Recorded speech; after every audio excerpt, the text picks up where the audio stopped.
شریعت کی مشینری حرکت میں آتی ہے اور اس کو نبی بننا تو دور کی بات، اس کے قتل کا فتویٰ بھی آتا ہے، اس کے جو ہے وہ ارتداد کا فتویٰ آتا ہے، اور امت کا سارا جو ریاستی نظام حرکت میں آ جاتا ہے۔ کیوں؟ اس نے بغاوت کی زمین پہ قدم رکھا ہے۔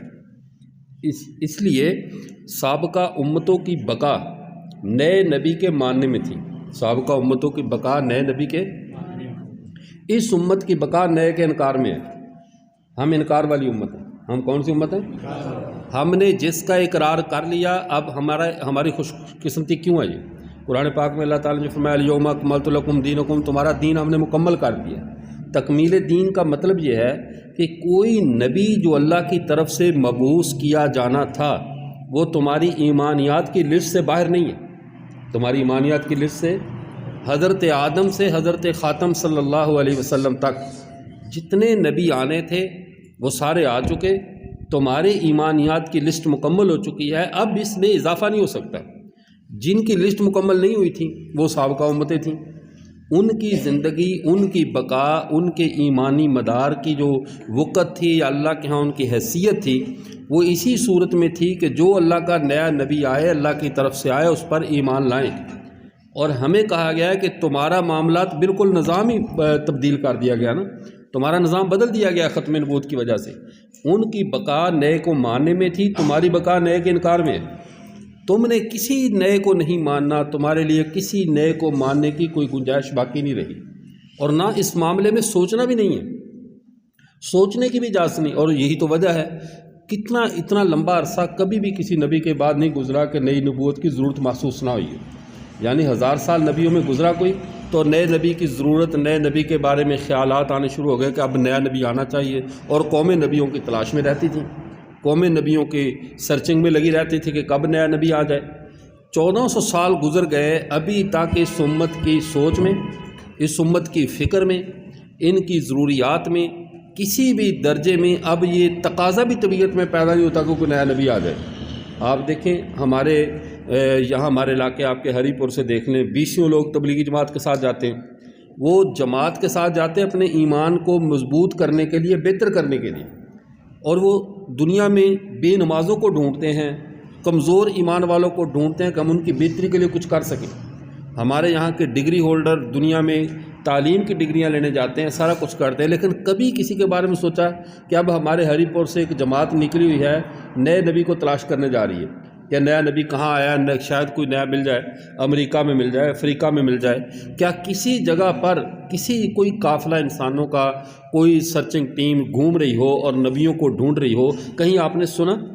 اللہ نے انسانی فطرت سے یہ سوال ہی اٹھا لیا، جس سوال پر سابقہ امتیں چلتی تھیں، سفر میں رہتی تھی کہ ہماری علامات، فلاں نبی کی علامات، ہم وہاں جائیں، شاید وہاں سے مل جائیں، شاید یہ علامات فلاں علاقے میں پائی جا رہی ہے، یہاں اللہ کا نیا نبی آ جائے۔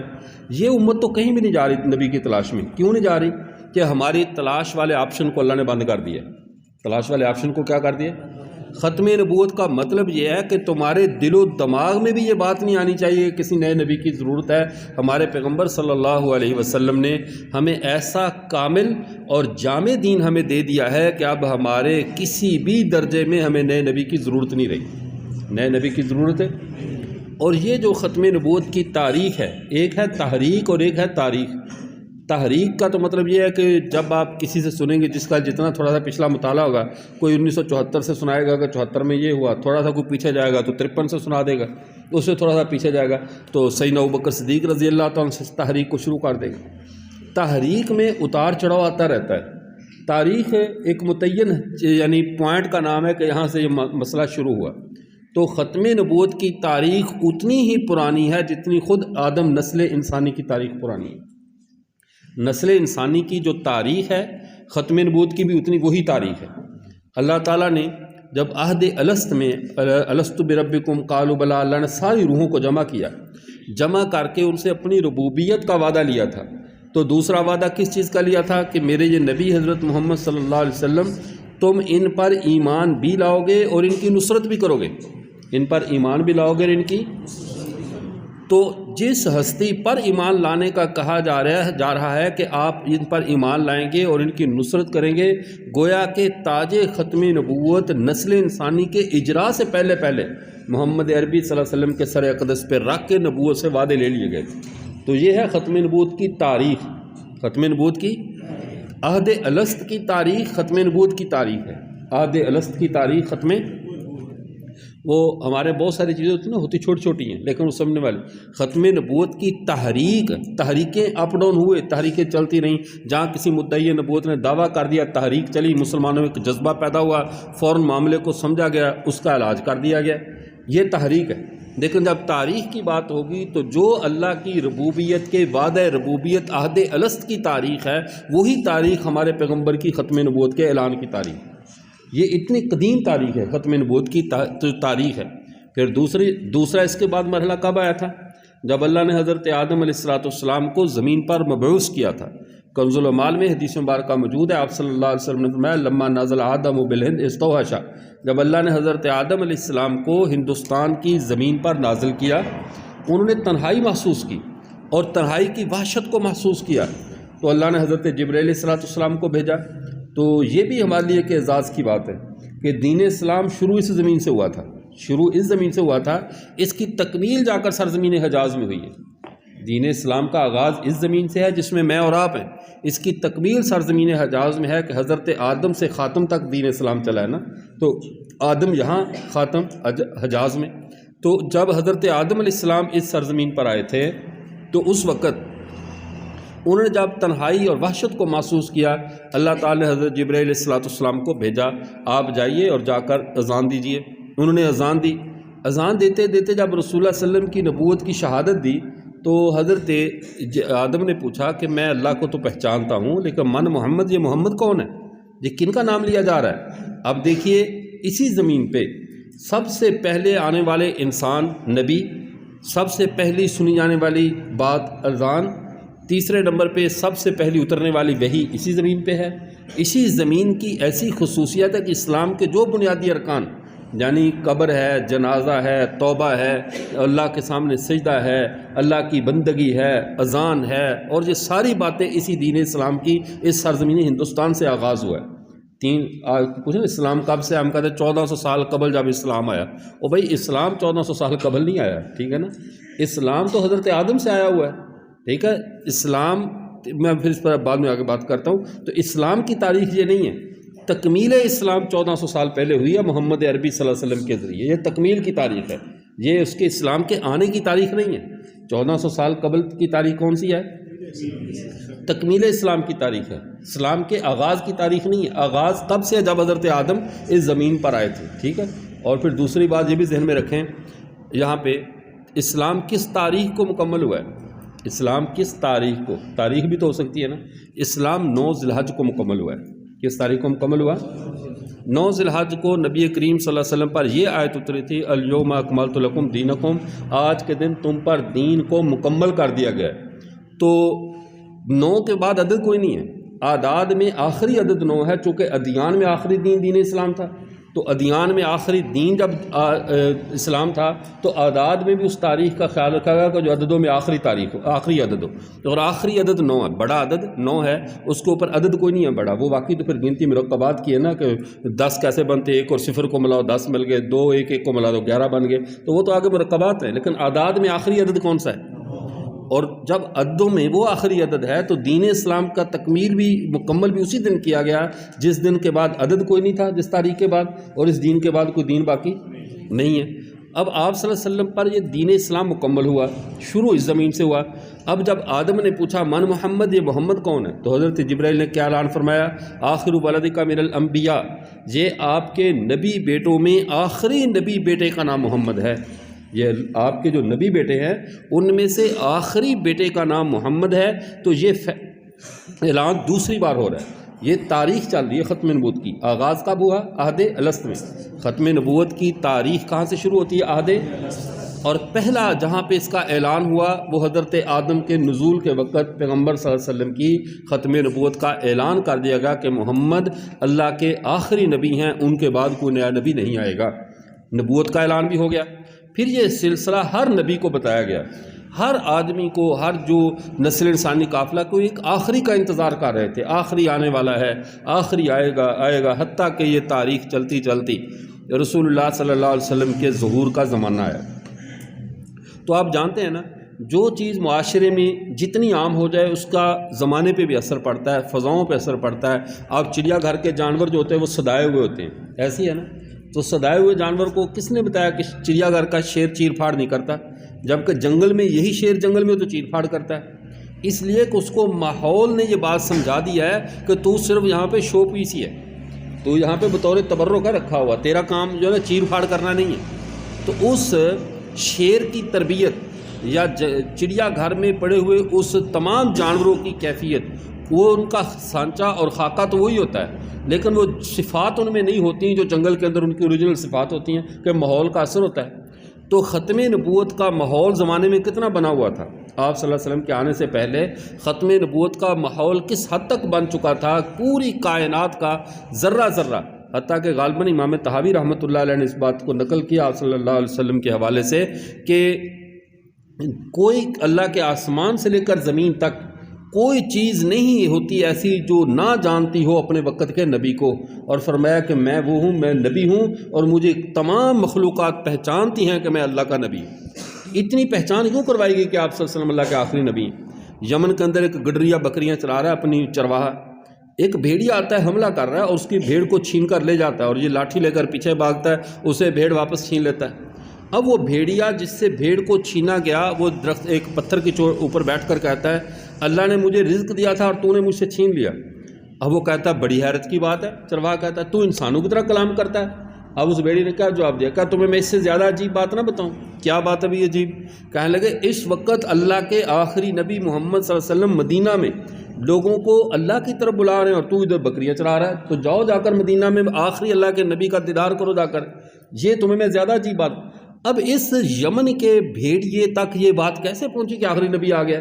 میں نے جیسے بتایا نا کہ چڑیا گھر کا ماحول چڑیا گھر کے جانور کو بتا دیتا ہے کہ جہاں یہ حرکت نہیں کرنی، تو کائنات کا ماحول ایسا بنا دیا گیا، فضا ایسی بن چکی تھی کہ اللہ کے آخری نبی کے آنے کا جنگل کے بھیڑیوں تک کو پتہ تھا کہ اللہ کے آخری نبی آنے والے۔ اس نے کہا جی وہ آ چکے ہیں اور آپ اس جہاں بکری نہ چرائیں، جا کر وہاں سے فائدہ اٹھائیں۔ تو یہ پوری کائنات کی ذہن سازی ہو رہی، حتیٰ کہ ایک بدو آ کر ایک گو کو، جس کو ضبط گو کہتے ہیں، وہ گو کو مار کر لایا اور لا کر آپ صلی اللہ علیہ وسلم کے سامنے پھینک دیا۔ امتحان بھی لینے کی اخیر کر دی اس نے، ایسا عجیب امتحان، سامنے پھینک کر کہنے لگا اللہ کے رسول میں آپ کو نبی تب مانوں گا جب یہ گو اٹھ کر گواہی دے کہ جو قتل کی اس کی گردن میں تیر مارا ہوا اور تیر اس سے پار ہوا، تیر لٹک رہا ہے اسی طرح گردن میں، اسی سے پکڑ کر لا رہا ہے، اور مری ہوئی گو کو سامنے پھینک کر کہتا ہے اگر یہ زندہ ہو کر کہے کہ آپ اللہ کے رسول ہیں تو میں آپ پر جو ہے نا وہ ایمان لانے کو تیار ہوں۔ تو حضرت نے کیا فرمایا، آپ صلی اللہ علیہ وسلم نے گو کے طرف اشارہ کر کے فرمایا اخبرنی یا ضب، اے گو ذرا بتا میں کون۔ اب مری ہوئی گو سے وہ لا رہا ہے سوال کے لیے کہ یہ آپ کے بارے میں گواہی دے، اور اللہ کے نبی بھی اسی سے مخاطب، اسے نہیں کہا یار یہ کون سوال کا طریقہ ہے، کوئی اور بات مانگ، کوئی اور نہیں، سیدھا اسی گو کو مخاطب، اخبرنی یا ضب، اے گو ذرا بتا میں کون ہوں۔ اب گو کھڑی ہو کر کہتی ہے کہ انت محمد رسول اللہ، انت خاتم النبیین، انت سید المرسلین، آپ اللہ کے رسول ہیں، آپ نبیوں کے خاتم ہیں، آپ رسولوں کے سردار ہیں۔ اس نے کہا اللہ کون ہے؟ کہ فی العرش وفی السماء عرشہ وفی الارض حکمہ، جس کا آسمانوں پر عرش ہے، جس کا زمین پر حکم ہے، جس کی پوری کائنات پہ سلطنت ہے، میں اس رب کو پہچانتی ہوں، آپ کو اللہ کا آخری رسول پہچانتی ہوں۔ اس سے پتہ چلا حشرات الارض جو گو سوراخوں میں زمین کے اندر ایک وحشی جانور ہے، انسانوں سے دور بھاگنے والا جانور ہے، اس کے پاس تو کوئی نبی نہیں آیا تھا اس کو بتانے کے لیے کہ آخری نبی آنے والے۔ اس گو تک یہ پیغام کیسے پہنچا کہ اللہ کے آخری رسول ہے یہ؟ تو اس لیے کہ یہ کائنات کی پوری یعنی تصویر ہی ایسے بنائی گئی، اس کائنات کی جس کو کہتے ہیں نا خاکہ اور سانچہ ہی ایسا بنایا گیا کہ یہ کائنات ایک آخری کا انتظار کر رہی تھی، کائنات ایک، اور وہ آخری ہمارے آقا حضرت محمد مصطفیٰ صلی اللہ علیہ وسلم تھے۔ جب وہ آ گئے تو کائنات کا انتظار ختم ہو گیا۔ یہی تو وجہ ہے کہ اونٹ، آپ نے واقعات فضائل اعمال جب جو ہمارے جماعت کے ساتھی ہیں جب وہ واقعات پڑھتے ہیں، فضائل اعمال میں پڑھا اللہ کے نبی کا جانوروں سے شفقت کرنا، رحمت کرنا، وہ اونٹ بلبلا رہا ہے، وہ آ کر اللہ کے نبی کے پاس اپنی شکایت درج کرا رہا ہے، کوئی فلاں، تو یہ ساری کائنات اللہ کے نبی کے بارے میں کیوں اتنی حساس تھی؟ اس لیے کہ ان کو پتہ تھا یہ آخری غمگسار ہے نسل انسانی کا، اس کے علاوہ کوئی اور غمگسار نہیں آنے والا، بس بات یہاں پہ ختم ہو رہی ہے۔ اس حد تک کائنات جہاں، حتیٰ کہ یہاں پر ایک اور آپ کو بات بتاؤں، احادیث میں آتا ہے ایک یعفور نام کا ایک گدھا تھا، یعفور نام کا، اس پر پوری ایک کتاب لکھی ہوئی ہے یعفور کی، غالباً محمد عثمان اس کے مصنف ہیں، اور اس بندے نے حق ادا کیا کہ آپ صلی اللہ علیہ وسلم کے گدھے پہ پوری کتاب لکھی ہے، یعفور، کتاب کا نام یعفور ہے۔ اب یعفور نام کا ایک گدھا ہے، آپ صلی اللہ علیہ وسلم کو شاہ مقوقس نے ہدیے میں بھیجا تھا، تحفے میں بھیجا تھا۔ اللہ کے نبی کے پاس آیا تو اس نے انسانی زبان میں اللہ کے نبی سے کلام کیا، انسانی زبان میں اللہ کے نبی صلی اللہ علیہ وسلم سے کلام کر کے کیا کہتا ہے، اے اللہ کے رسول، میں وہ گورخر ہوں۔ گورخر اس کو فارسی میں ذرا ادب کے ساتھ کو کہ ہمارے معاشرے میں گدھے کا لفظ کو نا وہ بے ادبی سے سمجھا جاتا ہے، لیکن وہ طبقہ بھی جو ہر بات کو اس لیے شریف کہہ دیتا ہے کہ نسبت مدینے کی طرف ہو، وہ فلاں شریف فلاں شریف، اور گدھے پر آ کر وہ بھی گدھا شریف نہیں کہتے نا، پتہ نہیں کیا مسئلہ ہے، اتنے شرماتے ہیں اس بات سے۔ بھئی کائنات کو ذرے ذرے کو عزت اس بات سے مل رہی ہے کہ اس کی نسبت رسول اللہ سے ہو رہی ہے۔ تو گدھے کو یعفور پر محدثین نے کتابیں لکھی، 20 کتب احادیث میں، صحیح احادیث میں ان کا تذکرہ ہے، حتیٰ کہ صحیحین کی روایت تو یہاں تک ہے کہ یہ یعفور نام کا جو گدھا تھا یہ آپ صلی اللہ علیہ وسلم کا قاصد بھی تھا۔ قاصد بہی مانا تھا کہ اللہ کے نبی جس صحابی کو یاد کرتے تو یہ آرام سے جاتا، اس صحابی کے دروازے پہ جا کے سر مارتا تھا، تو وہ صحابی سمجھ جاتا تھا اللہ کے رسول مجھے بلا رہے ہیں۔ اتنا پہچان رکھنے والا تھا کہ اللہ کے نبی کہتے جاؤ بھی فلاں کو بلا کر لاؤ، پتہ کر کے آؤ، وہ آرام سے جاتے، اور یہ اللہ کے نبی کا قاصد شمار ہوتا تھا، جا کر دروازے پہ دستک دیتا اور اس پہ یعنی وہ اپنا سر ٹکراتا تو وہ گھر والے باہر آ کر فوراً سمجھ آتے آج جو ہمارے دروازے پہ اللہ کے نبی کا خادم آیا ہوا ہے نا گورخر، تو اس کا مطلب مجھے یاد کیا جا رہا ہے، تو وہ فوراً دربار نبوت میں حاضر ہو جاتے تھے۔ اس نے انسانی زبان میں کلام کرتے ہوئے آپ صلی اللہ علیہ وسلم سے کہا تھا، اے اللہ کے رسول، میرے آباء و اجداد وہ ہیں، میرے آباء و اجداد وہ ہیں جن کے اوپر نبیوں نے ہی سواری کی ہے، میرے آباء و اجداد وہ ہیں جس میں نبیوں نے سواری کی ہے، میری آگے نسل نہیں ہے، میری آگے کیوں؟ کہنے لگے کہ آپ بھی آخری ہیں، میں بھی آخری ہوں آپ بھی آخری ہیں اور میں بھی، میری بھی آگے اللہ نے نسل نہیں رکھی، چونکہ آپ اللہ کے آخری نبی تھے، آپ مجھ پہ سواری کریں گے، میرے بعد بھی کوئی نہیں، آپ کے بعد بھی کوئی نہیں۔ سمجھ آئی؟ اب یہ کیوں؟ یہ کائنات کو یہ بتایا گیا کہ اس رسول اللہ کی حیثیت، اس اللہ کے نبی کی جانور تک جان جائیں کہ رسول اللہ صلی اللہ علیہ وسلم اللہ کے آخری نبی ہے۔ میں کہتا ہوں ان سارے قادیانیوں سے تو وہ یعفور نام کا گدھا اتنا مقدس اور محترم نکلا کہ اللہ کے آخری نبی کو پہچانتا تو تھا کہ اللہ کے آخری نبی۔ یہی تو وجہ ہے جب وہ آپ صلی اللہ علیہ وسلم ایک دفعہ اس پر بیٹھ کر گئے عبداللہ بن ابی کو سمجھانے کے لیے، تو یہ حدیث بخاری میں موجود ہے، سمجھانے کے لیے گئے کہ صحابہ نے کہا یا رسول اللہ چلے اب دیکھو وہ اکیلا بیٹھا ہے، شاید اس کے دل میں کوئی بات اترا ہے، لیکن جو پیدائشی کمبخت ہوتے ہیں نا، نحوست لے کر پیدا ہوتے ہیں، ان کے پاس نبی خود بھی چل کر جائے ان پہ اثر نہیں ہوتا۔ اس لیے کوئی آپ کہتے ہیں نا میں نے اتنے جلسے کیے، اتنی تبلیغ کی، بندوں کو سمجھ نہیں آتی، تو ذہن میں رکھا کریں کہ کوئی بات نہیں، بعض لوگ اللہ نے پیدا بھی جہنم کے لیے کیا، وہ بھی تو بھرنی ہے نا آخر کسی نہ کسی سے، تو اس جہنم کا بھی تو آخر اللہ نے پیٹ بھرنا ہے۔ آپ کوشش اپنی جاری رکھیں، لیکن تنگ دل نہیں ہونا۔ تنگ دل اس لیے نہیں ہونا کہ جب اس کی مشیت میں معاملہ یہی طے شدہ ہے تو آپ کی محنت کا اجر تو ضرور ملے گا، لیکن قسمت تبدیل نہیں ہو سکتی۔ اب وہ گئے آپ صلی اللہ علیہ وسلم اس کے پاس جا کر اسے سمجھانا چاہا، تو اتنی دیر میں یعفور نے پیشاب کر دیا تو اس نے نا فوراً اپنے ناک پہ ہاتھ رکھ کر عبداللہ بن ابی نے کہا کہ مجھے آپ کے اس یعفور کے پیشاب کی بو سے مجھے تکلیف پہنچ رہی ہے، اذیت میں۔ صحابہ نے فوراً کیا کہا، ایک صحابی مجھے نام حضرت طلحہ تھے یا غالباً کون سے، انہوں نے کہا واللہ الحمار رسول اللہ صلی اللہ علیہ وسلم اطیب من کا ریحا، اللہ کی قسم رسول اللہ کے گدھے کی خوشبو ہمیں تجھ سے زیادہ پسندیدہ ہے، قسم کھا کر واللہ الحمار رسول اطیب من کا، یہ زیادہ خوشبودار ہے تجھ سے، تو کافر ہے، منافق ہے، تیرے نفاق کی بدبو سے تو اللہ کے نبی کا جو خادم گدھا ہے اس کے پیشاب کی خوشبو خوشبودار ہے اور تو اس کے مقابلے میں بدبودار ہے۔ اس پہ لڑائی ہوگی۔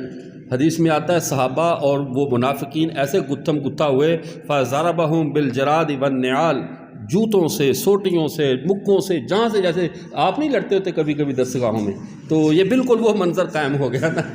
آپ کو تو خیر دال وغیرہ پہ لڑائی ہوتی ہوگی یا کبھی باری پہ ہو گئی، تو یہ چھوٹی موٹی چلتی رہتی ہیں۔ تو وہ جب لاری اڈے میں جیسے کرائے پہ کنڈکٹر کے ساتھ لوگ لڑتے ہیں، تو یہ کنڈیشن بن گئی، وہ مکوں کے ساتھ مار رہے ہیں، صحابہ بھی مار رہے ہیں جوتوں کے ساتھ اور مکوں کے ساتھ۔ یہ بخاری میں حدیث ہے، بالجراد والنعال، چھڑیاں، جوتے، مکے، جو جس کے بس میں آیا چلا۔ یہ لڑائی کس بات پہ ہوئی تھی؟ اللہ کے نبی کے گدھے کے پیشاب کی اس نے توہین کی تھی، اتنی بات پہ صحابہ لڑ پڑے تھے۔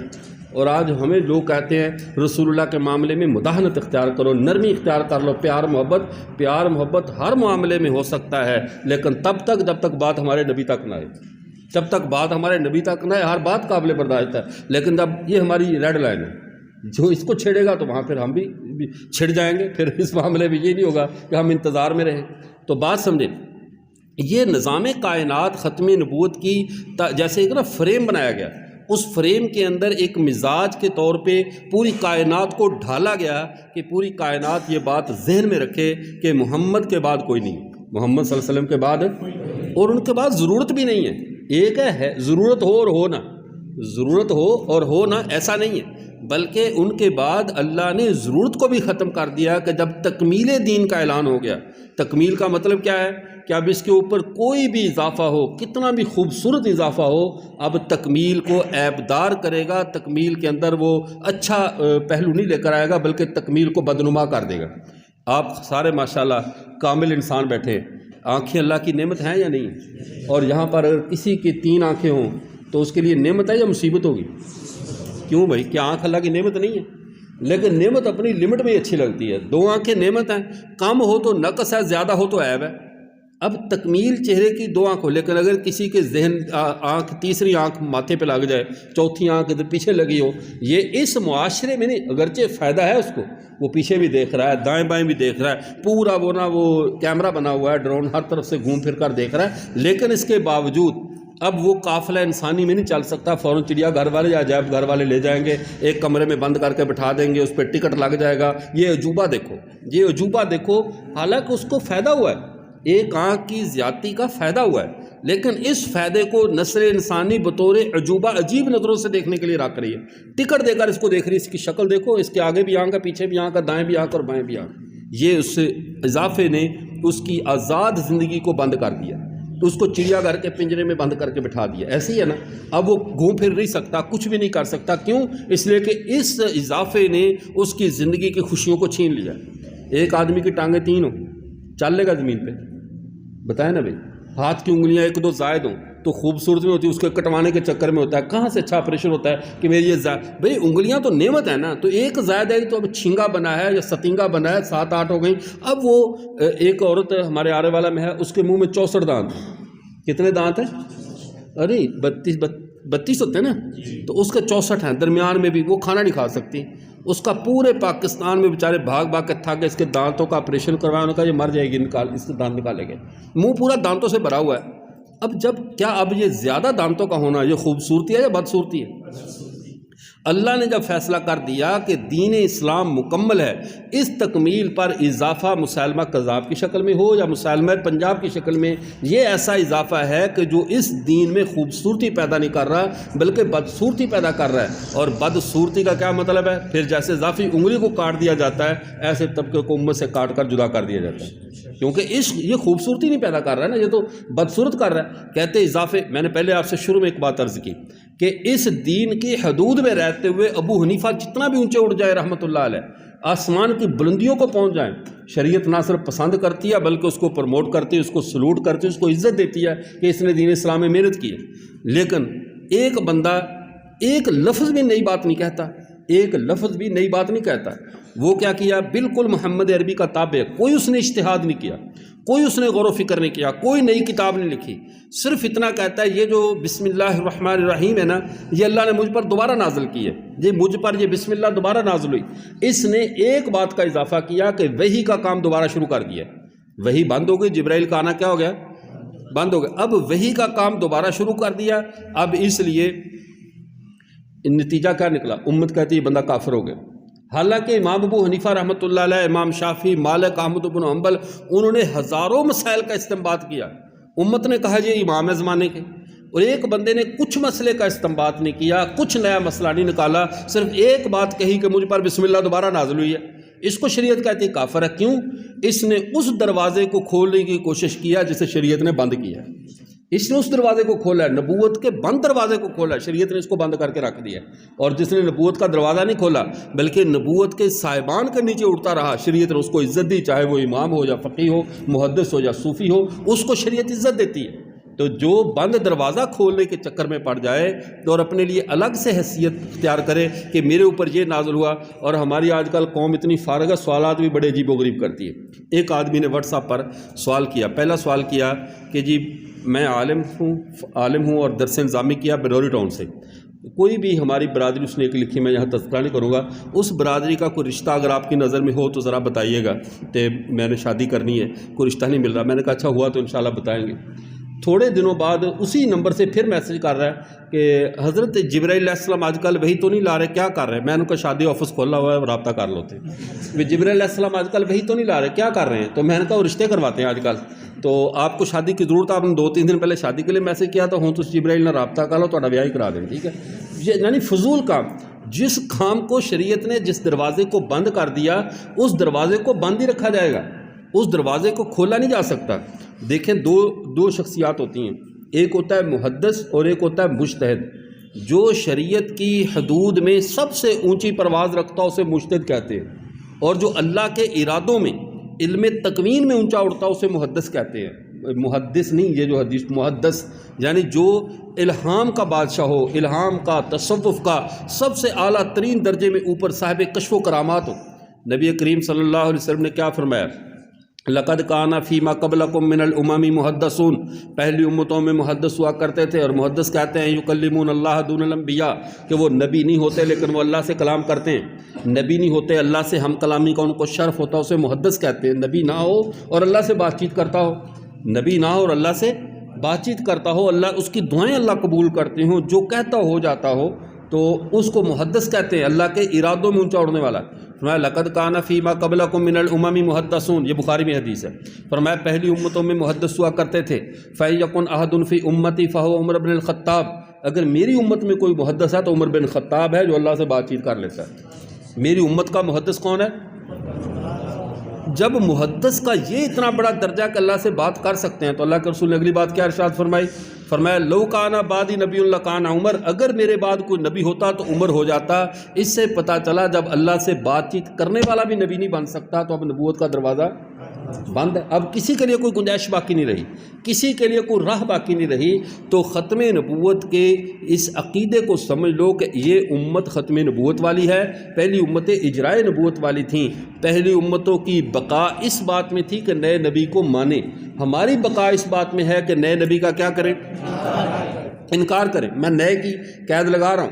عیسیٰ علیہ السلام نئے نہیں ہیں، ان کی بات میں پڑھاؤں گا. عیسیٰ علیہ السلام نئے نہیں ہیں، میں نئے کی بات، جو بھی نیا آ جائے، چونکہ اب نیا آ کر یہ کہنا میں اللہ کی طرف سے، وہ جھوٹ بول رہا ہے. کیونکہ اس ایک کو ماننے سے کہ جی اللہ کی طرف سے ہے، ایک کو ماننے سے ہم سارے دین اسلام کا انکار کرنے والے بنیں گے.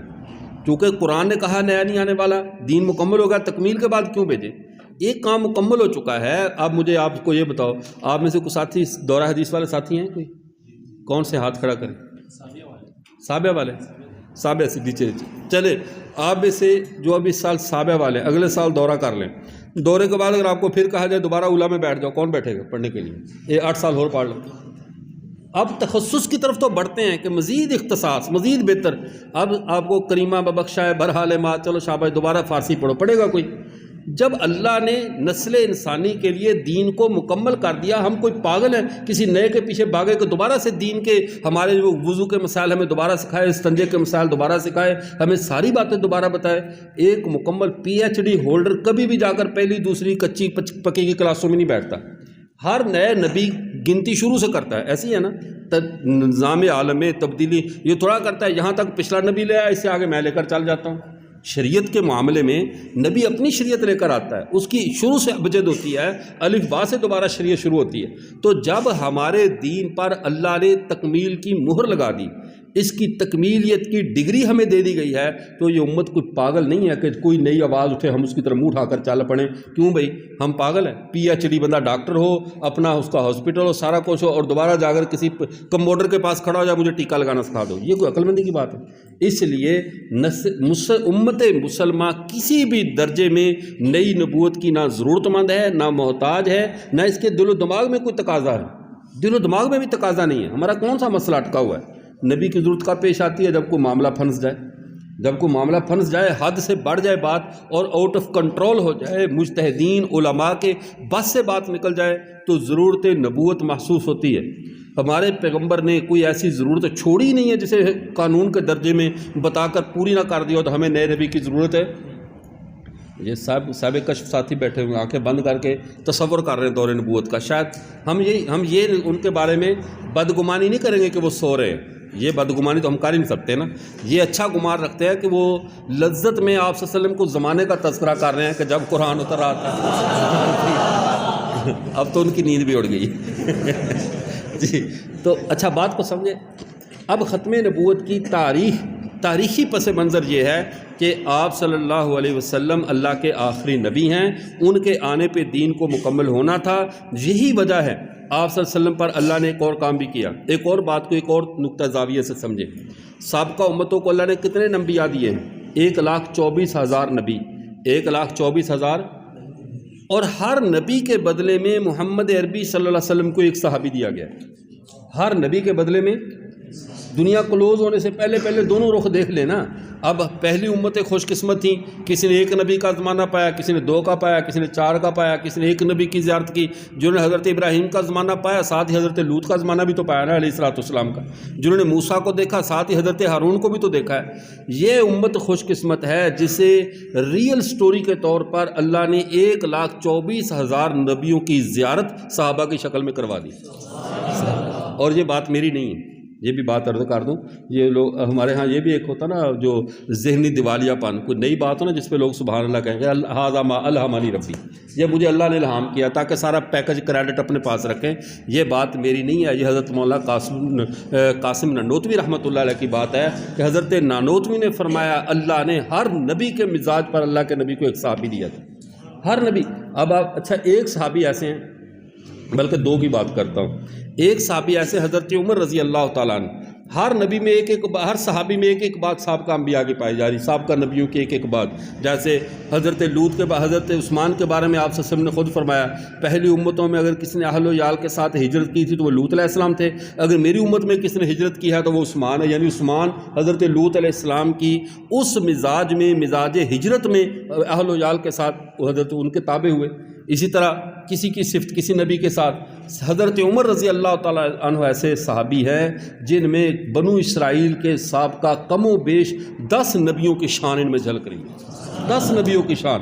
دیکھیں نا حضرت نوح علیہ السلام، جو کشتی ڈوب رہی ہے تو کیا فرما رہے ہیں، یا ربی لا تذر علی الارض من الکافرین دیارا، اللہ ان سب کو ڈبو کر ہلاک کر دے، ایک بھی نہیں چاہیے ہمیں، سمجھے نا۔ تو یہ غصہ حضرت نوح والا جلال۔ ادھر جنگ بدر میں کیا کہہ رہے ہیں، اے اللہ کے رسول جتنے بھی ہیں نا یہ آ گئے ہمارے ہاتھ، آپ ہمارے رشتہ دار ذرا ہمارے حوالے کریں، ہم ایک کو بھی نہیں چھوڑیں گے، تاکہ پتہ چل جائے کہ رسول اللہ کی محبت میں ہم کسی رشتے کا خیال کرنے والے نہیں ہیں۔ یہ مزاج حضرت نوح کا اللہ نے کس کو دیا؟ حضرت موسیٰ علیہ نبی علیہ السلام کوہ طور پر گئے، واپس آئے تو حضرت ہارون بھی تو نبی ہیں، آ کر ان کو داڑھی اور گریبان سے پکڑ لیا کہ یہ کام کیوں ہو رہا ہے، یہ کام غلط کام پہ حضرت موسیٰ کا جو جلال ہے کہ نبی کے یعنی کہ پکڑ لیا، لیکن وہ بھی نبی تھے، بڑے بھائی بھی تھے، انہوں نے پکڑ لیا، ان کا مزاج اور تھا۔ حضرت عمر جو کہ نبی نہیں تھے، آپ صلی اللہ علیہ وسلم عبداللہ بن ابی کا جنازہ پڑھنے کے لیے گئے، فوراً کرتے کو یہاں سے پکڑ لیا، یا رسول اللہ ان کا جنازہ نہ پڑھائیے، بالکل نہیں جنازہ پڑھانا، جو کام موسیٰ علیہ السلام کا وہی حضرت عمر کا، کہا کہ یا رسول اللہ جنازہ نہ پڑھائیے، منافق ہے۔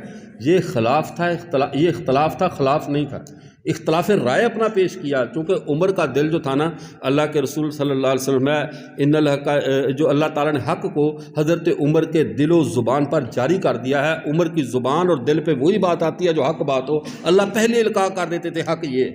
اب جب وہ بات ہوئی، اللہ نے قرآن اتار دیا کہ اب منافقین کی نماز جنازہ نہیں پڑھنی۔ عمر نے ٹھیک کہا، لے عمر پیچھے کھڑے ہو کر نماز تو پڑھ لی، لیکن اللہ کے نبی کا دامن پکڑ کر ویسے ہی ایک جس کو کہتے ہیں نا محبت والا شکوہ کیا، جیسے حضرت موسیٰ نے کیا۔ آگے چلیے، جتنا یعنی آگے امثلہ کی طرف بڑھتے چلے جائیں، وہ خضر نے جو کام کیا تھا، خضر علیہ السلام نے، وہ ایک بچے کو تھا نا جب وہ کھیل رہے تھے قتل کر دیا، اس سے جرم کا آگے جا کر اندیشہ تھا، جرم کا، کس نے جرم کیا۔ ادھر ایک منافق آگے لے کر ایک یہودی کو حضرت عمر کے پاس کہ جو فیصلہ ہمارا کر دو۔ اللہ کو یہودی نے کہا عمر ایک منٹ سوچ لیں، فیصلہ تمہارے نبی میرے حق میں کر چکے ہیں۔ حضرت عمر نے اس سے پوچھا، وہ مسلمان جو بنا پھر رہا تھا لیکن تھا منافق، کہا یہ بات ٹھیک کہہ رہا ہے، کہ واقعی اللہ کے نبی نے فیصلہ کیا؟ کہہ رہے ہاں عمر، اللہ کے نبی نے اس کے حق میں فیصلہ کر دیا، لیکن آپ ذرا ہمارے کیس کو دوبارہ ری اوپن کریں نا، دوبارہ اس کا ٹرائل کریں، ہمارا کیس دوبارہ سنیں۔ انہوں نے کہا ٹھہر، میری ٹرائل والی مشین اندر پڑی ہے، میں لے کر آتا ہوں۔ حضرت عمر گئے، تلوار لائے اور لا کر اس منافق کا سر قلم کر دیا کہ جس کو رسول اللہ کا فیصلہ پسند نہ ہو پھر عمر کا فیصلہ یوں ہوتا ہے۔ وہی کام جو حضرت خضر نے کیا وہی کام۔ تو اس طرح تاریخ آپ اٹھاتے چلے جائیں تو 10 نبیوں کی شان صرف حضرت عمر میں جھلک رہی ہے۔ اس طرح حضرت ابوبکر صدیق، آپ صلی اللہ علیہ وسلم نے فرمایا کہ اہل جنت کی 360 صفات ہیں، کسی میں ایک ہوتی، کسی انسان میں 2 ہوتی، کسی میں 4 ہوتی۔ تو حضرت ابوبکر تھوڑے سے پریشان ہو گئے۔ فرمایا ابوبکر پریشان کیوں ہے؟ فرمایا اللہ کے رسول کیا مجھ میں بھی کوئی ایسی علامت ہے، کوئی شان ہے، صفات ہے؟ فرمایا کلہم فیکا یا ابابکر، ساری تیرے اندر موجود ہے، تیرے اندر ساری موجود ہے۔ اس صفت پہ غور کرو، یہ رسول اللہ کو ختم نبوت کی برکت سے ایک ایسی جماعت دی جا رہی ہے، یہ جماعت نہیں ہے، یہ نسل انسانی کے لیے ایک سانچہ دیا جا رہا ہے کہ اگلی نسل انسانی کو اس سانچے پہ تیار کرنا ہے۔ یہ کامیابی کا سانچہ ہے، اور یہ صحابہ اللہ کے تیار کردہ نا، اللہ کے رسول کے تیار کردہ چنے ہوئے ان کے ہیں، تو معیار بھی انہی کا ہے اسی حساب سے۔ اب بات کو سمجھیے، میں ایک اور پہلو سے آپ کو بات سمجھاتا ہوں۔ ایک صحابی کا وزن کتنا ہے؟ اگر آپ سے کوئی پوچھے حضرت ابوبکر صدیق رضی اللہ عنہ کا وزن کتنا ہے، یہ نہیں بتانا 2.5-3 کلو یا 2-2.5 من، یہ وزن کی بات نہیں میں کر رہا، میں ان کے اخلاقی اور آئینی وزن کی بات کر رہا ہوں کہ ابوبکر کا آئینی وزن کتنا ہے، کتنے وزنی شخصیت ہے ابوبکر صدیق رضی اللہ تعالیٰ عنہ۔ یہ رسول اللہ کے یعنی جن کو خلافت کی مسند پر بعد میں بیٹھے، آپ صلی اللہ علیہ وسلم مکہ کو فتح کر رہے ہیں، مکہ کو فتح کرتے ہوئے 10,000 صحابہ کے جلو میں، 10,000 صحابہ کی سیکیورٹی اور حصار میں، دن کے اجالے میں مکہ میں داخل ہو رہے ہیں۔ ایسے ہے یا نہیں؟ کفر دبکا بیٹھا ہے، کفر گھروں میں تالے دروازے بند ہیں، کوئی خانہ کعبے کے غلاف کے پیچھے چھپ رہا ہے ابن قتل، کفر پہ خوف طاری ہے، اور اللہ کے رسول 10,000 صحابہ کو لے کر فاتحانہ شان سے داخل ہو رہے ہیں۔ یہ 10,000 کو تولنا کیسے ہے، ان کا وزن کیسے کیا جائے، ان کا وزن کیا ہے؟ اب شریعت وہ ہمیں باٹ بتا رہی ہے کہ وزن دیکھنا، دیکھو رب ادخلنی مدخل صدق واخرجنی مخرج صدق۔ ایک سچے ہیں، یہ جو لے کر آنے والے 10,000 ہیں نا، یہ بھی سچے ہیں، لیکن ان کو تولنا ہے تو اس سچے کے ساتھ تولو جو اکیلا لے کر گیا تھا ان کے ہجوم سے، مخرج صدق، اس سچے کے ساتھ تولو جو اکیلا 10,000 کی نہیں، رسول اللہ بھی اکیلے، وہ بھی اکیلا، اور کوئی کافر چھپا ہوا نہیں ہے، تلواریں لے کر سارے باہر کھڑے۔ ایسے حصار میں جو با حفاظت نبوت کو لے کر چلا گیا، اس کو ایک ترازو میں رکھو، اور اب دوسرے 10,000 کو تول لو کہ جن میں عمر بھی ہیں، عثمان بھی ہیں، علی بھی ہے، سارے صحابہ ہیں، اب تولو ترازو میں رکھ کر۔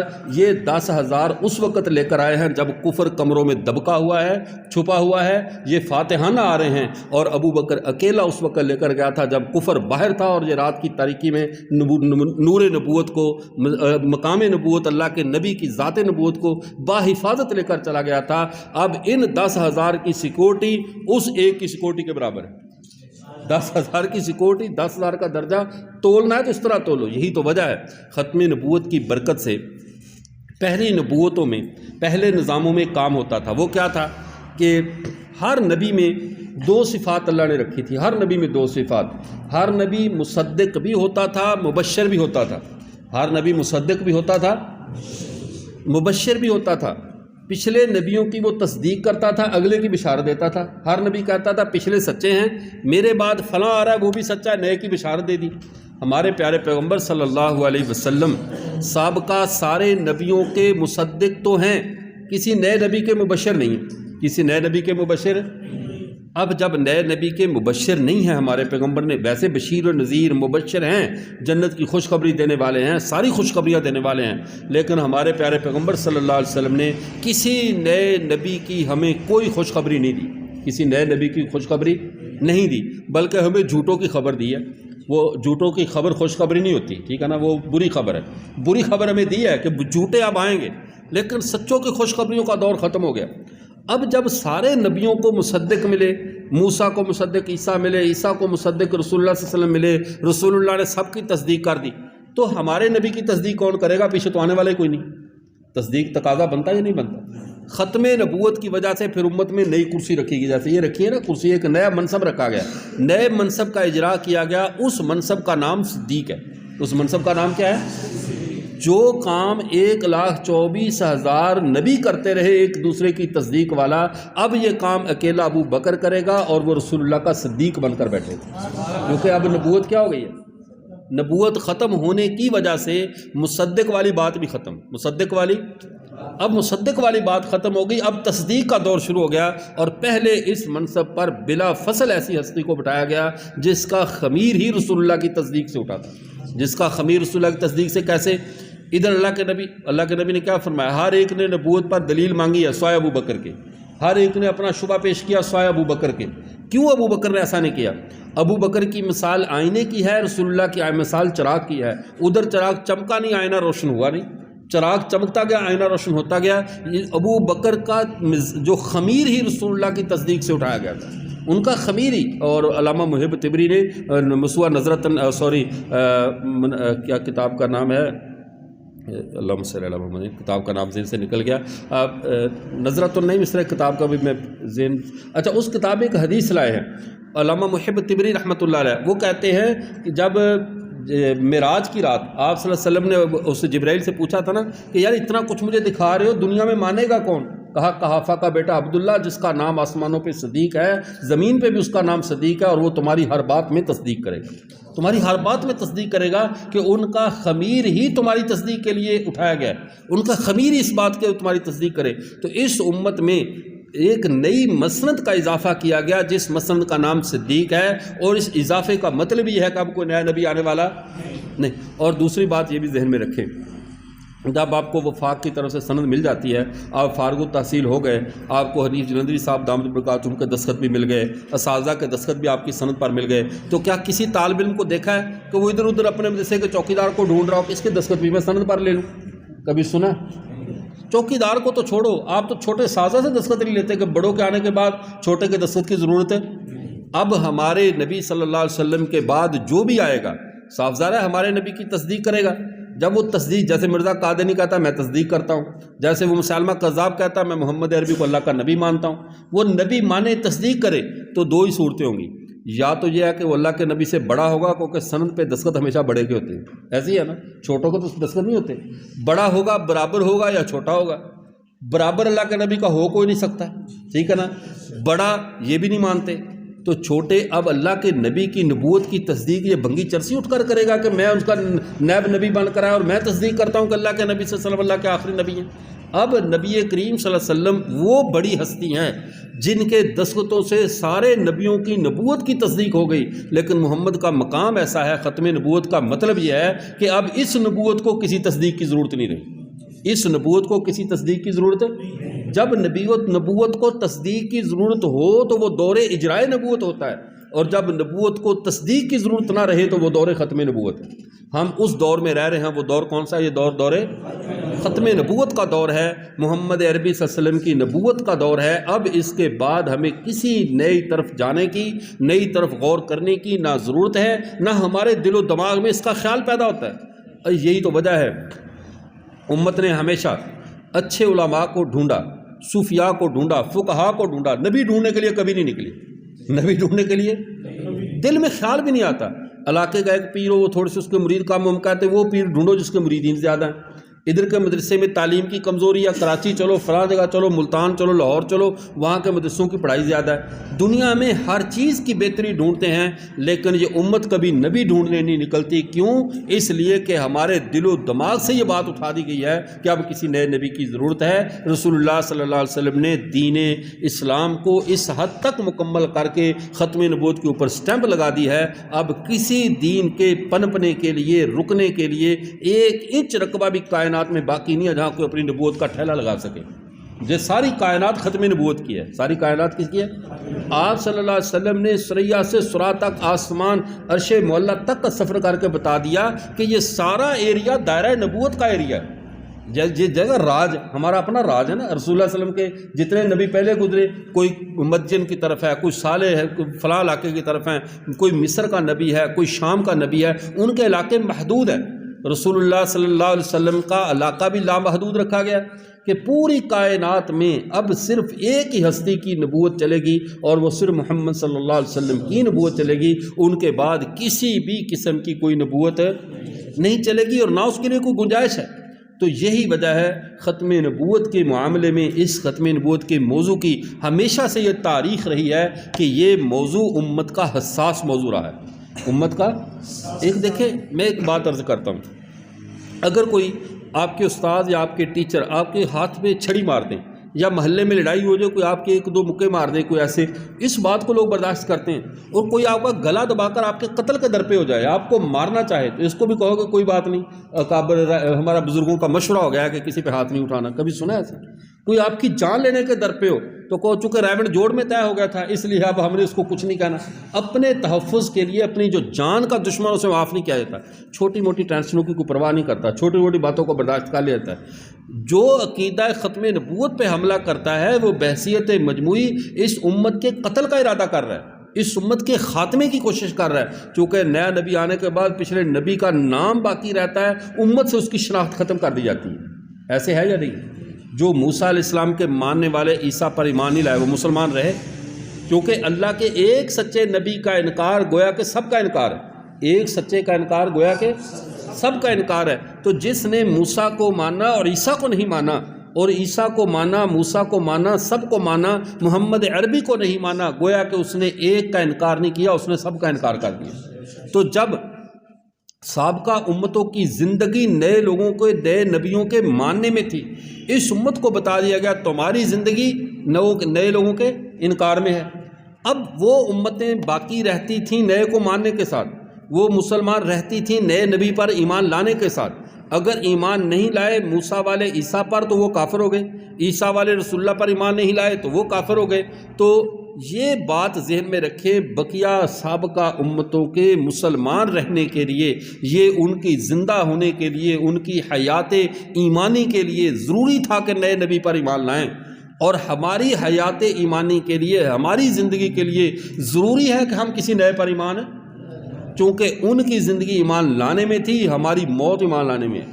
ہم جب جس نے موسیٰ کے بعد عیسیٰ کو مانا اس کی نسبت عیسوی ہوئی، عیسیٰ کے بعد محمد عربی کو مانا، ساری ملتیں اس میں آ گئیں، اور وہ گویا کہ ایک بحر بے قرار میں آ گیا، اب وہ ایک ایسی پناہ گاہ میں آ گیا کہ وہ ساری نبوتوں کو ماننے والا ہو گیا۔ اور اب جو اس کے بعد اس محل سے نکل کر کسی اور طرف جائے، کسی اور راستے پر چلے، کسی اور نبی کو تلاش کرے، تو گویا کہ اس نے اپنی یہ تشخص یا رسول اللہ صلی اللہ علیہ وسلم کی طرف سے ملنے والی یہ پہچان اس نے اپنے گلے سے اتار دی۔ اب وہ بحیثیت امت محمدیہ کا فرد اب شمار نہیں ہوگا۔ تو یہ موت ہے یا نہیں؟ اب ختم نبوت کے عقیدے پہ ہماری حساسیت کی وجہ یہ ہے کہ ختم نبوت نے ہمیں محمد عربی کے امتی کی حیثیت سے ہمیں زندگی دی ہے، اور یہ امت اور رسول اللہ صلی اللہ علیہ وسلم نے کیا فرمایا؟ یہ نہیں فرمایا تم میرے زمانے والے، میں تمہارا نبی ہوں، فرمایا میں یولد بعدی، جو میرے بعد پیدا ہوں گے قیامت کی صبح تک کا کوئی وقت متعین نہیں کیا، جو بھی میرے بعد پیدا ہوگا میں اس کا بھی نبی ہوں۔ جب آپ صلی اللہ علیہ وسلم ان کے بھی نبی ہیں جو قیامت تک پیدا ہونے والے انسان ہیں یا بعد میں پیدا ہوتے رہیں گے، پھر کسی دائیں بائیں کسی کے لیے کوئی گنجائش باقی نہیں رہی کہ ہم کسی کی طرف آنکھ اٹھا کر بھی دیکھیں کہ کوئی نیا نبی آ سکتا ہے۔ نئے نبی کے لیے کوئی گنجائش باقی۔ اب دیکھیے بڑے بڑے مسائل ہے۔ ایک دفعہ جب آپ صلی اللہ علیہ وسلم نے دنیا سے پردہ فرمایا تو یہ واقعہ ایسا تھا کہ بڑوں کے پتے پانی ہو چکے تھے، بڑے گھبرا گئے تھے، اور گھبرانا بنتا بھی تھا۔ جس ہستی کے گرد بندے جمع ہوں جو ہمارا روح حیات ہو، ہماری زندگی کا مرکز ہو، کائنات کا مرکز ہو، جب وہ دنیا سے پردہ فرما جائے تو کیا کیفیت ہوتی ہے؟ اگر آپ میں اللہ نہ کرے کسی کو ایسے سانحہ سے کسی کو کوئی والد فوت ہوئے، کسی نے اپنے باپ کا جنازہ پڑھا ہو، اسے پوچھو اس کے دل کی کیا، اس کو اپنی زندگی میں اندھیرا نظر آنے لگ جاتا ہے کہ میرا باپ چلا گیا، میں دنیا میں کیسے رہوں گا، میری والدہ فوت ہوئی، بھائی فوت ہوا، تو آدمی نا بالکل غم کے مارے نڈھال ہو جاتا ہے۔ اور جن کے امام الانبیاء فوت ہو چکے اس وقت صحابہ کی کیا کیفیت ہوگی؟ آپ ذرا منظر کا اندازہ کریں، کس پریشانی کے عالم میں تھی وہ جماعت صحابہ اس وقت۔ ایسے غم کے عالم میں کہ حضرت عثمان رضی اللہ تعالیٰ سے گم سم تھے، ان کو ایسے ہلاتے تھے پتہ ہی نہیں چلا تھا کیا ہو رہا ہے۔ حتیٰ کہ ایک صحابی کی رسول اللہ سے محبت دیکھو، اس لیے تو کہتے ہیں صحابہ کا جو معیار ایمان کا نا ہمارے لیے معیار حق بنایا گیا کہ حق کو پرکھنا ہے تو صحابہ کے ایمان کے ساتھ پرکھ لو، کسی پہ فتویٰ لگانے کی ضرورت نہیں ہے۔ تم اگر اپنا اللہ کے ہاں مقام دیکھنا چاہتے ہو نا تو اپنے دل میں صحابہ کا مقام دیکھ لو۔ اگر تمہارے ہاں صحابہ ایمان والے ہیں، معتبر ہیں، سارا کچھ ہے، تو سمجھو تم بھی سارا کچھ یہی ہو اللہ کے ہاں۔ اور اگر تمہارے ہاں صحابہ کے بارے میں وہ کبھی مرزا جیلمی والا ڈاؤٹ ہو رہا ہے تمہیں، اور کبھی کچھ اور کبھی کچھ، کبھی کہہ رہا ہے یہ غلط ہے، کبھی کہتا تو سمجھ لو تمہارا بھی اللہ کے ہاں معاملہ خچر والا ہی ہے، مشکوک ہو، تمہاری کوئی پتہ نہیں کیا بن رہا ہے۔ جو فَإِنْ آمَنُوا بِمِثْلِ مَا آمَنْتُمْ بِهِ فَقَدْ اهْتَدَوْا، تمہارا ایمان ان جیسا تو فلاح پا گئے۔ اور جنہوں نے ان کو بیوقوف کہا، اللہ کے پاس کوئی الفاظ کے ذخیرے کی کمی نہیں تھی، کہ انہوں نے کہا تھا صحابہ انؤمن کما آمن السفہاء، ہم ایسے ہی مان لیں جیسے یہ بے وقوف ہی مان لیں، تو اللہ اس کے مقابلے میں ان کو خنازیر بھی کہہ سکتا تھا۔ اللہ تعالیٰ کے پاس تو الفاظ کی کمی نہیں ہے، وہ تو مالک ہے، اس سے زیادہ سخت الفاظ سے یا اس سے نرم الفاظ سے تعبیر کیا جا سکتا تھا، پیار سے سمجھایا جا سکتا ہے، لیکن اللہ نے پیمانہ دے دیا، الا انہم هم السفہاء، وہ نہیں، یہ جو الفاظ اللہ نے انہی الفاظ کے ساتھ پیمانہ بنا دیا جو تمہارے دل و دماغ میں صحابہ کے بارے میں جو لفظ ہے، جو سوچ ہے، جو فکر ہے، تمہارے بارے میں آسمان کے اوپر وہی فیصلہ ہے۔ ٹائم سے لینے کی ضرورت نہیں ہے، بھاگنے دائیں بائیں جانے کی ضرورت نہیں ہے، یہ اللہ نے سانچہ قیامت تک کے لیے اتار دیا ہے، جس میں کسی کو چیک کرنے کی خود اپنے آپ کو بندے چیک کرتے رہیں۔ اب صحابہ پہ غم کی کیفیت آ رہی ہے، اور ایک عام سا دیہاتی صحابی کیا کہہ رہا ہے؟ اے اللہ میری آنکھوں کو واپس لے لے، دعا سنو، کہہ رہا ہے اللہ میری آنکھوں کو واپس لے لے، ان آنکھوں سے رسول اللہ کا چہرہ دیکھا ہوا ہے، اب میں کوئی اور چیز نہیں دیکھنا چاہتا، جب اللہ کے نبی نہیں رہے اب ان آنکھوں کا فائدہ بھی ختم ہو گیا، یہ واپس لے لو۔ روایت میں آتا آنکھیں اٹھا لی گئی، پھر کہا اللہ کے رسول، اللہ کے نبی کی باتیں سنا کرتا تھا، اب میں کانوں کا کیا کروں گا، مجھے کوئی ضرورت نہیں ہے، ان کو بھی واپس لے لیا جائے۔ حتیٰ کہ اللہ کے رسول اللہ میں ان سے باتیں کیا کرتا تھا اپنے آقا سے، اب مجھے زبان کی بھی ضرورت نہیں ہے، حتیٰ کہ اس نے اپنے سارے اعضاء جو کسی کو دیکھنے کے پرکھنے کے جو حواس خمسہ جن کو کہا جاتا ہے وہ سارے خدا کو واپس کر دیا کہ ان کے بعد مجھے ضرورت ہی نہیں رہی۔ یہ اور وہ یافور جس کا میں عرض کر رہا تھا، جس گدھے کا اللہ کے نبی صلی اللہ علیہ وسلم کو اتنا پہچانتا تھا، وفات کا صدمہ سارے صحابہ ادھر مشغول ہوئے، دیکھا کچھ دنوں کے بعد پتہ چلا اس نے کھایا پیا کچھ نہیں، سب صحابہ نے کوشش کر لی کہ یار جی اس کو کچھ کھلاؤ پلاؤ، کچھ اس کا بچت، حتیٰ کہ اس دیکھا تو وہ ایک کنویں میں گر کر انہوں نے اپنی جان اللہ کے حوالے کر دی۔ اس گدھے نے بھی زندہ رہنا گوارا نہیں کیا کہ اللہ کے نبی کے بعد میں نے کیا کرنا، میری کیا حیثیت ضرورت ہے۔ اس کیفیت کے عالم میں اور 12 بندوں نے ادھر سے دعوی نبوت کر دیا۔ تاریخی روایات میں آتا ہے آپ صلی اللہ علیہ وسلم کے وفات کے بعد جتنے لوگوں نے دعوے نبوت کیے تھے وہ 12 کے قریب لوگ تھے جنہوں نے نبوت کے دعوے کر دیے۔ قبائل جو نو مسلم قبائل تھے وہ مرتد ہو گئے کہ اللہ کے نبی کے لیے اسلام قبول کیا تھا وہ نہیں رہے، ہم اب کیوں رہیں۔ اب یہ سوچئے، تصور کیجئے ایک بڑی مشکل سے جمع کی ہوئی جماعت ہو، جمع کی ہوئی جماعت میں کچھ نئے ہوں، اور یہ صحابی کی تعریف بھی ذہن میں رکھیے، جو مرتد ہو جائے وہ صحابی نہیں رہتا۔ لوگ کہتے ہیں کہ صحابہ تو بعد مرتد ہو گئے تھے، بھئی جو مرتد ہو جائے وہ صحابی کی تاریخ میں شامل ہی نہیں ہے۔ صحابی کہتے ہیں من لقی النبی صلی اللہ علیہ وسلم اور عن نبی صلی اللہ علیہ وسلم فی حالت الایمان ومات علی ذالک، جو ایمان کی حالت میں اللہ کے نبی سے ملا ہو، اللہ کے نبی نے دیکھا ہو، مان رأى النبی صلی اللہ علیہ وسلم اور رآہ النبی صلی اللہ علیہ وسلم، جس نے اللہ کے نبی کو دیکھا یا اللہ کے نبی نے اس کو دیکھا حالت ایمان میں، ومات علی ذالک، اور وہ اسی ایمان پہ مرے تو صحابی ہوتا ہے۔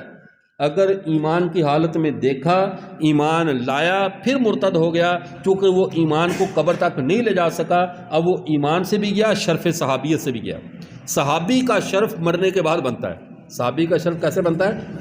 جب اسی ایمان پہ وہ مرے جس ایمان اللہ کے نبی کے سامنے لایا تھا، اس نے یا اس کو اللہ کے نبی نے دیکھ لیا، اس حالت میں فوت ہوا تو صحابی ہے۔ اس لیے یہ اصول ذہن میں رکھو، اللہ کے نبی کا کوئی صحابی مرتد، اور جو مرتد ہو گیا دنیا میں وہ صحابی نہیں رہا۔ صحابی تو رہتے ہی تب تھا جب مرنے کے بعد کون مرتد ہوتا ہے؟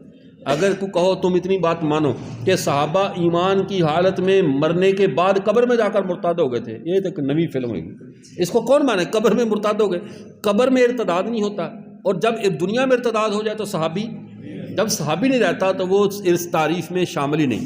اب وہ لوگ جو مرتد ہو گئے وہ صحابی نہیں، وہ صحابی کی تعریف سے نکل گئے، وہ پیچھے چلے گئے، آدھا قافلہ ٹوٹ گیا، آدھے غمزدہ نڈھال بیٹھے ہیں۔ ایسی حالت میں سیدنا ابوبکر صدیق رضی اللہ تعالیٰ عنہ کے حوصلے کو پوری امت کا خراج تحسین، پوری امت ایک سائڈ پہ ہے، ایسے وقت میں اگر کسی نے امت کو سنبھالا تو ابوبکر صدیق رضی اللہ تعالیٰ عنہ۔ حضرت عمر نے کیا کہا؟ کہنے لگے جس نے یہ کہا رسول اللہ صلی اللہ علیہ وسلم فوت ہو چکے ہیں میں اس کے ہاتھ اور پاؤں کاٹ دوں گا، میں یہ بات سننے کو تیار نہیں کہ اللہ کے نبی فوت ہو چکے ہیں۔ حضرت ابوبکر نے کہا اجلس یا حالف، اور قسمیں اٹھانے والے بیٹھ جائیں۔ حضرت عمر نے انکار کر دیا، نہیں بیٹھے، 2 بار کہا نہیں بیٹھے۔ حضرت ابوبکر سمجھ گئے آج وہ عمر کی کیفیت ایسی ہے کہ اب اس پہ کچھ سمجھ نہیں آ رہا، وہ جیسے کہتے ہیں نا حواس باختہ ہونا، بالکل رسول اللہ کی محبت میں اپنے ہوش و حواس کھو دینا کہ اللہ کے نبی تو دنیا سے چلے گا، اب کیا کریں گے۔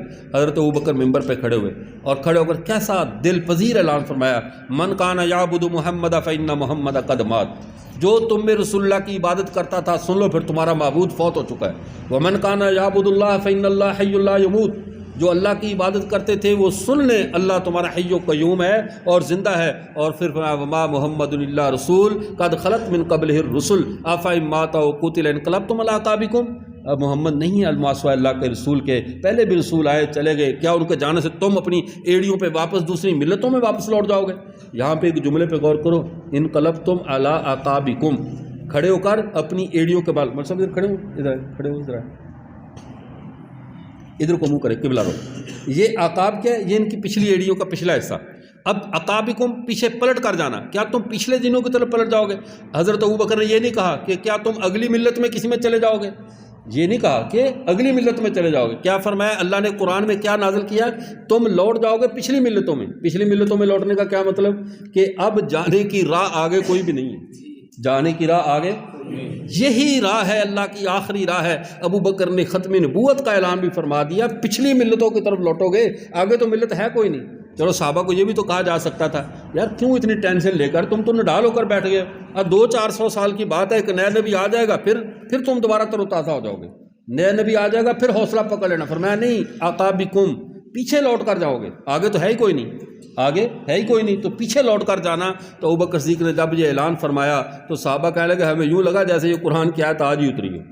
سمجھ آپ بھائی کہ آیت اتری آج ہے. تو ایسے دور میں امت کو سنبھالا ابو بکر نے. اب حضرت عمر آئے، جب وہ منکرین زکوٰۃ نے کہا ہم زکوٰۃ نہیں دیں گے، حضرت عمر نے آ کر کہا اے امیر المومنین ایسا کرو تھوڑی سی نرمی کر لو، وہ ریاست کو زکوٰۃ نہیں دے رہے نا، اپنے طور پہ ادا کرتے تو کر رہے تھے، ابھی ہم جھگڑا نہ کریں.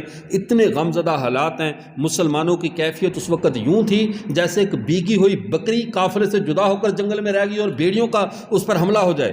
اتنے مسلمان کمزور، چاروں ادھر سے مسالمہ کذاب کا 40,000 کا لشکر، اسود انسی کے دہکتے ہوئے الاؤ اور اس کے اپنے ایک سنہ یمن میں اپنی فوج کو جمع کیا ہوا، ادھر سے سجا کا فتنہ، یعنی ایسے دھڑا دھڑ فتنے اٹھ کھڑے ہوئے، سر اٹھا لیے. ایسے دور میں ابو بکر نے کو جب مشورہ دیا گیا تو ابو بکر نے حضرت عمر کو گریبان سے پکڑ کر کیا کہا؟ الجبار فی الجاہلیت خوار فی الاسلام. جاہلیت کا بڑا بہادر تھا، اسلام میں بزدلی دکھاتا ہے. اینقص الدین وانا حی، اللہ کے نبی کا دین کم کیا جائے اور میں زندہ رہوں، یہ دو باتیں کبھی جمع نہیں ہو سکتی.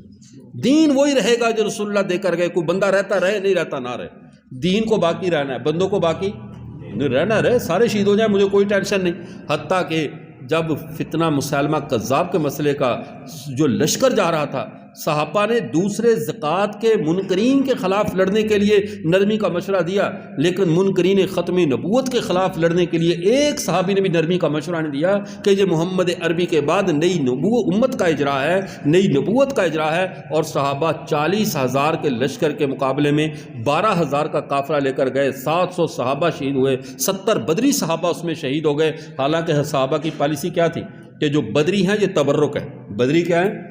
اہل بیت تبرک ہیں، ان کو مدینہ دارالخلافہ میں رکھا جائے تاکہ باہر سے آنے والے لوگ ان بدریوں کی زیارت کریں، باقی صحابہ جائیں، جنگوں پہ جائیں، دائیں بائیں جائیں، جہاں صحابہ جانا چاہتے جائیں. لیکن جو بدری جن کے بارے میں اللہ نے کہا اعملوا ما شئتم، جو کرنا ہے کرو، اب تمہارے کوئی گناہ نہیں لکھے جائیں گے. یہ صحابہ کی ایسی جماعت ہے. وہ ہمارا اور صحابہ کا یہ بھی ایک بنیادی فرق ہے کہ ہمارا بھی حشر قائم ہونا ہے، صحابہ کا ہو چکا ہے. صحابہ کا تو رزلٹ بھی آ گیا ہے، جس کا رزلٹ آیا وہ کامیاب لوگ ہیں. اب کامیاب لوگوں پہ کوئی تبرہ کرے. ہمارے نا بعض لوگوں کی حالت یہ ہوتی ہے، حساب کتاب پتہ کیسے کرتے ہیں؟ ایک بندہ نوکری پہ لگ گیا ہے، وہ ڈپٹی کمشنر لگ گیا ہے، اور دوسرے پوچھا جا رہا تو میں بھی مشرطیہ علوم میں فیل ہوا تھا اور یہ ڈپٹی کمشنر بھی فیل ہوا تھا. بھائی تو چھولے بیچ رہا ہے اور وہ ڈپٹی کمشنر لگا، تیرے فیل، اس کے فیل کو اب کون پوچھے گا؟ وہ اگر فیل بھی تھا جو بھی تھا، اس وقت تو کمشنر وہی ہے نا. تو اپنی بات کر. وہ بچہ ہے نا اسکول سے واپس، تو اس نے ابے نے پوچھا بیٹا سناؤ رزلٹ کا کیا بنا؟ کہہ رہا جی وہ کلرک کا بیٹا بھی فیل ہو گیا. اس نے کہا بھی اپنے رزلٹ کا سناؤ. کہہ رہا پٹواری کا لڑکا بھی فیل ہو گیا. اس نے کہا تم اپنا کیوں نہیں بتا رہے؟ کہہ رہا جی وہ تھانے دار کا لڑکا بھی فیل ہو گیا. اس نے کہا یار سارا جہان فیل تو اپنا بتا. کہہ رہا جب اتنے بڑے فیل ہو گئے تو بکھرا تور خان ہے کہ تیرا پت فیل نہیں ہو. ہم بھی فیل ہی ہیں، میں بھی فیل ہی ہوں. آج کل کا مزاج صحابہ کے بارے میں یہ بنا ہوا ہے، تم اپنے اعمال اٹھا کر صحابہ کے اعمال کو ساتھ تقابل نہ کرو. ان کی کوتاہیاں، ان کی غلطیاں، انہوں نے کیا کیا کیا نہیں کیا، وہ سارے معاملات کے باوجود اللہ نے ان کو کامیاب ہونے کا سرٹیفکیٹ دے دیا ہے. ہمیں تو کچھ بھی نہیں ملا ہوا. تم اپنی ناکامیوں کے لیے صحابہ کی پناہ گاہیں اور چھتریاں نہ ڈھونڈو. آج کے تمام گمراہ لوگوں نے صحابہ کو بطور پناہ گاہ کے رکھا ہوا ہے کہ جب وہ کوئی اپنی غلطی دیکھتے ہیں، معاویہ نے بھی تو یہ کی تھی، فلاں صحابی نے بھی تو یہ کی تھی، میں نے کہا او بھائی ان کا رزلٹ آیا ہوا ہے. ان کے اوپر بات نہ کرو، وہ تو کامیاب ہیں، ان کی تو جنت کلیئر ہے، ان کو تو قیامت کے دن صحابہ کو یہ کہنے کے لیے نہیں بلایا جائے گا کہ تم نے یہ کیوں کیا، یہ تو معاملہ دنیا میں ان کا حل ہو چکا ہے، مسئلہ ہمارا بھی لٹکا ہوا ہے، اس لیے اس معاملے کو ذرا سمجھیں۔ تو میں بات سمجھا رہا تھا، اب صحابہ نکلے مسلمہ کذاب کے خلاف جہاد میں نکلے اور یہ تحریک برپا ہو رہی ہے۔ پہلے میں نے بات کی تاریخ کی، تاریخ کہاں سے چلی تھی؟ عہد الگ سے، اور پہلا اس کا اعلان کب ہوا تھا زمین پہ؟ نزول آدم کے وقت۔ تو پھر یہ تاریخ سارے نبیوں کو بتائی جاتی رہی۔ تحریک کا آغاز تب ہوا ختم نبوت کا جب رسول اللہ آ چکے، اب جس نے انکار کیا پھر تحریک کا آغاز ہوا۔ اب پھر پہلی تاریخ صحابہ گئے، اس کے 40,000 کے لشکر کے مد مقابل صحابہ نکلے اور اسے گاجر مولی کی طرح کاٹ کر رکھ دیا کہ اس کے لیے کوئی گنجائش باقی نہیں ہے۔ اور ختم نبوت کا کام کرنا اتنا مقدس اور مبارک کام ہے۔ میں ایک واقعہ سناتا ہوں، پھر آپ کے وقفے کا وقت بھی قریب آ رہا ہے۔ ایک واقعہ وہ حضرت ابو مسلم خولانی رحمۃ اللہ علیہ، یہ صحابی نہیں ہے، یہ تابعی، صحابی نہیں ہے، کون ہے؟ تابعی ہیں۔ اسود عنسی نے ان کو یمن میں گرفتار کیا اور اپنے اوپر ایمان لانے کے لیے مجبور کیا، انہوں نے انکار کیا، مجبوری اور انکار حتیٰ کہ اس نے ایک آگ جلائی، آگ جلا کر اس کے اندر حضرت ابو مسلم خولانی کو آگ میں ڈال دیا، لیکن اس کے ذہن میں تھا یہ خوف زدہ ہو جائیں گے، جلنے سے ڈر جائیں گے، لیکن یہ نہیں پتا تھا کہ رسول اللہ کی محبت ایک ایسا نشہ ہے جو کسی ترشی کوئی اتار نہیں سکتی اس کو۔ اب وہ کیا ہوا، ان کو جب وہاں پہ آگ میں ڈالا گیا، کافی دنوں کے بعد جب جا کر آگ بجھی اور ان کو نکالا گیا تو وہ وہاں پر آگ میں آرام سے نماز پڑھ رہے، اللہ کا ذکر اذکار کر رہے، پتہ ہی نہیں۔ اور اس کے بارے میں آتا اگر کیا صحابہ کہا کرتے تھے اگر کسی نے اس امت کے ابراہیم کو دیکھنا ہے تو وہ مسلم خولانی کو دیکھنا۔ وہ ان سے ختم نبوت کے انکار کا کہا گیا، وہ نہیں مانے، حتیٰ کہ جب وہ صحیح سلامت نکل آئے تو اسود عنسی کے بہت سارے لوگ دوبارہ واپس آ گئے، راہ راست پہ آ گئے۔ اسود کی اسٹیبلشمنٹ نے جو وہاں کی ان کی تھی ادارے تھے، انہوں نے مشورہ دیا کہ اس کو فوراً جلا وطن کر دو، یہاں رہا تو ہماری ساری دکان بند ہو جائے گی، پھر کوئی پوچھنے والا نہیں ہوگا، اس کو نکالو یہاں سے۔ انہوں نے اس کو کہا کہ یار تم یہاں سے چلے جاؤ، اب میں تمہیں کیا کہہ سکتا ہوں، جس کو آگ نے کچھ نہیں کہا میں کیا کہوں، تم یہاں سے چلے جاؤ۔ اب میں ختم نبوت کا کام کرنے والوں کی عظمت بتا رہا ہوں، کتنی عظمت ہوتی ختم نبوت کے لیے قربانی دینے والوں کی۔ اب یہ مدینہ میں گئے، اپنے اونٹ کو بٹھایا اور مسجد کے کونے میں جا کر نا وہ نماز پڑھنے لگے۔ حضرت عمر کی نظر پڑ گئی، عمر رضی اللہ غالباً ابو بکر کا دور خلافت تھا، حضرت عمر کی نظر پڑی، جا کر اس سے پوچھا کہ بھئی آپ کہاں سے آئے؟ کہا یمن سے۔ کہا یمن میں ایک اسود عنسی نے دعویٰ نبوت کیا، کہاں کیا؟ کہا ایک ابو مسلم خولانی نام کے آدمی کو اس نے آگ میں ڈالا تھا، اس کا معاملہ کیا ہوا؟ اس نے کہا یہ آگ میں ڈالا تھا، اللہ تعالیٰ نے ان کو نجات دی اور وہ باحفاظت نکل آئے آگ سے، اللہ نے اسلام کو فتح دی، عزت دی۔ حضرت عمر پھر جلال میں آ گئے۔ حضرت عمر کی آنکھ ایسی آنکھ تو نہیں تھی کہ پہچان نہ سکے۔ رسول اللہ صلی اللہ علیہ وسلم نے کیا فرمایا تھا؟ ابو بکر و عمر منی بمنزلۃ السمع والبصر، ابو بکر عمر کو ایسا نہ سمجھو یہ دونوں میری آنکھ اور کان ہے، ابو بکر میرا کان ہے اور عمر میری آنکھ ہے۔ عمر جب دیکھتا ہے نبوت کی آنکھ سے دیکھتا ہے، نبوت کی آنکھ سے دیکھتا ہے۔ فرمایا ابو بکر اور جب عمر نے دیکھا پکڑ لیا، کہنے لگا اللہ کی قسم اٹھا کر بتاؤ کیا تم ابو مسلم خولانی نہیں ہو؟ انہوں نے کہا جی حضرت میں ہی ابو مسلم خولانی، میں ہی ابو مسلم خولانی ہوں۔ تو حضرت عمر نے کیا کہا؟ ابو مسلم پھر ہاتھ اٹھاؤ، ہمارے لیے اور امت محمدیہ کے لیے دعا کرو، ہمیں تم سے دعا کروانے کا حکم دیا گیا، تو دعا کرو ہمارے لیے اور امت محمدیہ کے لیے دعا کرو۔ اب اس سے پتہ چلا رسول اللہ کا خلیفہ جس کے تائید میں 17 بار اللہ کا قرآن اترا، اتنا جلیل القدر صحابی بھی ایسے شخص سے دعا کروا رہا ہے جو صحابی نہیں ہے، جس کی تائید میں قرآن نہیں اترا، محض ایک تابعی ہے لیکن ختم نبوت کا کام کیا تو صحابی بھی اس سے دعا کروا رہا ہے۔ کتنا بڑا مقام ہے ختم نبوت کا کام کرنے کا۔ اس لیے ختم نبوت کا کام کرنے والوں کو ایک اور شرف بھی حاصل ہوتا ہے، اور شرف بھی حاصل ہوتا ہے۔ دین کے سارے شعبے ہمارے ہیں، سب کی خدمت اپنی، لیکن ہم میں اور صحابہ میں ایک بنیادی فرق ہے۔ ہم نے رسول اللہ صلی اللہ علیہ وسلم کو دیکھا نہیں، رسول اللہ صلی اللہ علیہ وسلم کو ہم نے یعنی زیارت نہیں کی، ان کا زمانہ نہیں پایا، ہم اس اعتبار سے صحابی نہیں ہیں، ہم اس اعتبار سے صحابی نہیں ہیں۔ لیکن اگر اجر کے اعتبار سے دیکھا جائے، میں یہ بات ایسے نہیں کہہ رہا، پیچھے ایک حدیث کا اثر موجود ہے، اب اجر کے اعتبار سے دیکھا جائے تو جو اجر صحابہ کو ذات نبوت کے دفاع میں ملا تھا، ان کے درمیان میں کوئی سند نہیں تھی، تو منصب نبوت کی حفاظت کرنے والا بھی قیامت کے دن اجر ایسے ہی پائے گا، کیونکہ اس کو بھی من وجہ صحابہ والی ڈیوٹی لگی ہوئی ہے، اس کے درمیان میں کوئی سند نہیں ہے، ایک وجہ سے یہ بھی صحابہ والا کام ہی کر رہا ہے۔ آپ صلی اللہ علیہ وسلم نے کیا فرمایا؟ فرمایا میری امت کا ایک طبقہ ایسا آئے گا ان کا اجر پہلے والوں کی اجر کی بنسبت ہوگا۔ اس بات کو ہمارے علامہ خالد محمود صاحب رحمۃ اللہ علیہ PhD لندن، ان کی کتاب ہے عقیدۃ العالم فی الفرق بین الکفر والاسلام، یہ ان کی کتاب ہے، یا موٹے لفظوں میں لکھ لو مطالعہ قادیانیت کی 4 جلدوں میں پہلی جلد، یہ مطالعہ قادیانیت کی 4 جلدیں آپ پڑھ لیں۔ جو بندہ یہ 4 جلدیں پڑھ لیتا ہے پوری زندگی ختم نبوت کے مسئلہ پر اس کے لیے پریشانی پیدا نہیں ہوتی۔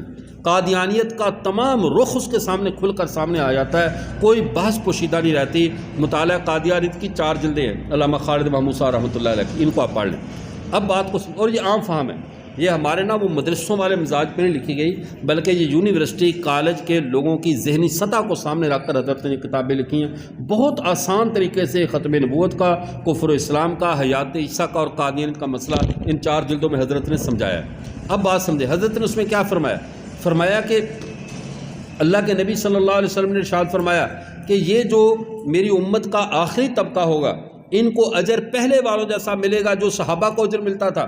فرمایا وہ کون ہوں گے؟ فرمایا کہ وہ لوگ جو اہل فتن کے ساتھ لڑنے والے ہوں گے، فتنوں کو دبانے والے ہوں گے۔ یہ نہیں کہا یہ کام وہ کام، فرمایا جو فتنوں سے ٹکرانے والے لوگ ہوں گے ان کو اجر اللہ صحابہ والا اجر عطا فرمائیں۔ اس لیے جو لوگ فن مناظرہ سے وابستہ ہوتے ہیں نا، یا جہاد سے وابستہ ہوتے ہیں، جو فتنوں کو دبانے کے لیے، فتنوں کی بیخ کنی کے لیے، ان کی سرکوبی کے لیے محنت کرتے ہیں، ان کا اجر عام اجر نہیں ہوتا، ان کا اجر صحابہ والا اجر ہوتا ہے۔ اتنی بڑی سعادت ہے۔ تو اب ختم نبوت کی تاریخ تو یہ تھی عہد الست سے، اور صبح قیامت اور سے یہ ختم ہونے والی بھی نہیں ہے۔ اس کی تاریخ کا دورانیہ، بندہ کہتا ہے نا فلاں کا دور حکومت یہاں سے یہاں تک، فلاں کا دور حکومت یہاں سے یہاں تک، لیکن ہم دیکھتے ہیں کہ دور ختم ہو رہے ہیں، رسول اللہ کا دور نہیں ختم ہو رہا۔ دور ختم ہو رہے ہیں، رسول اللہ کا دور ختم ہے۔ حتیٰ کہ میں اب بات کو long story to be short, میں لمبی کہانی کو مختصر کر کے بتاتا ہوں، اس بات کو سمجھ لیں کہ آپ صلی اللہ علیہ وسلم محشر کے میدان میں، محشر کے بعد وہ کسی کا دور نہیں ہے نا، جب اللہ تعالیٰ دربار میں اپنے موجود ہیں، لوگوں کے معاملات کلوز ہونے لگے ہیں، فیصلہ ہونے لگا ہے، ایسے موقع پر دیکھیے ختم نبوت کا جھنڈا کیسے لہرا رہا ہے، کیسے ختم نبوت کا دور جاری ہے، تاریخ کیسے جاری ہے۔ ساری نسل انسانی سارے نبیوں کے پاس چکر لگا کر جب حضرت عیسیٰ کے پاس جائے گی، کوئی آج سنوائی نہیں کر رہا، اللہ کے دربار میں جا کر کہیے کہ ہمارا معاملہ حل ہو جائے، ہماری سفارش کر دیجئے، تو حضرت عیسیٰ علیہ السلام کیا فرمائیں گے؟ مسند احمد بن حنبل کی حدیث ہے، فرمایا اذهبوا الى محمد، تم جاؤ محمد صلی اللہ علیہ وسلم کی طرف،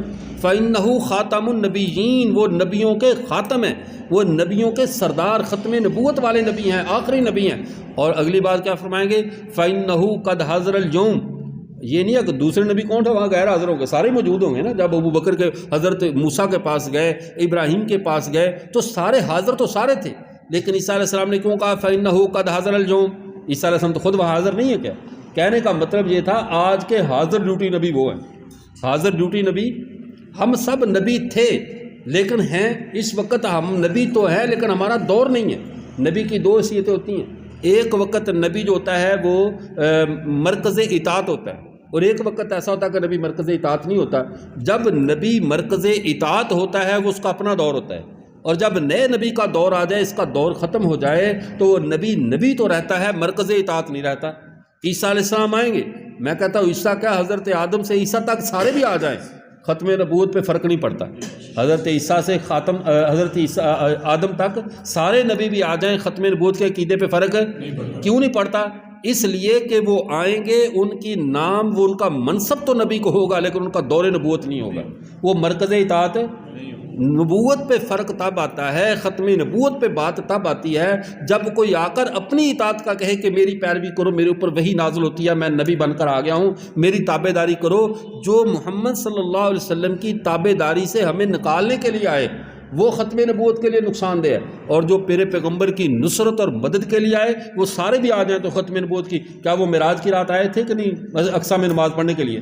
سنن نسائی میں حدیث مبارکہ موجود ہے، سارے نبی آپ صلی اللہ علیہ وسلم کی اقتداء میں نماز پڑھنے کے لیے آئے، ان سب کے آنے سے ختم نبوت میں فرق پڑا؟ وہ پیچھے کھڑے ہونے کے لیے آئے ہیں نا، تو آ جائیں، کیا ہے، سارے آ جائیں، ہمیں تو کوئی فرق نہیں پڑتا۔